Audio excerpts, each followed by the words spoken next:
Hello, Ryan here, and I've got two things, a warm sunny day and a barbecue case. Let's go through the wines that we put in this barbecue case to make sure that you have the best barbecue possible this year. First of all, people show up and the food's not ready yet. You gotta stick something in their glass, don't make them wait, and instead make it an ice cold, really refreshing wine, like Jacqueline Bahue's Rosé. Gotta think, before they showed up, the last thing they had in their mouth was like coffee or toothpaste, so you need a refreshing wine. And something not too serious, but still with enough oomph and fruit to clean them out and get them in the right frame of mind. Here it is. Then, you're scurrying around the barbecue, but things aren't ready yet. You still want something cold and something really refreshing and zingy, but we'll go much drier, a little more serious.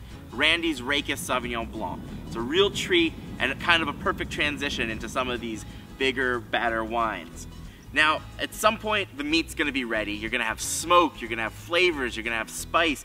And I've tried to pick out some wines that have tannin so they can be structured and go with the meat, but also just bring buckets of fruit so that they're competing and going alongside with all these really strong barbecue flavors.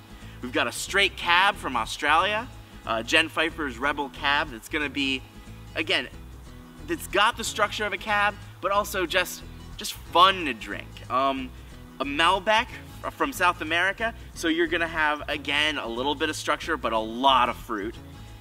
A California Zin from up in the Sierra foothills, a little bit of a chewier variety. This is still pretty refreshing, but can go with some of those chewier, thick things. You know, Zin can taste like ribs sometimes, so it goes with ribs.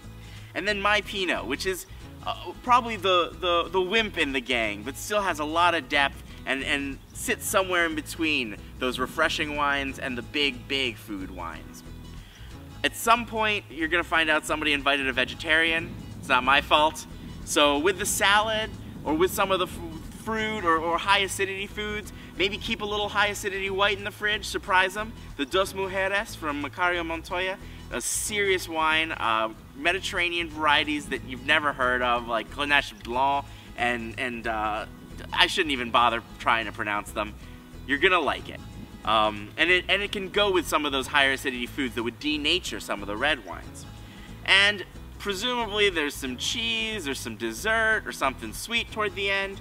I don't have a straight dessert wine for you. Instead, I'm gonna suggest something that's a lot like these crisp, refreshing whites, but also a little on the sweet side. It's a Pinot Grigio by Tim Olson, and he's kept a little bit of the sugar on it so that it's the perfect wine that goes with both of those situations, dessert and cheese.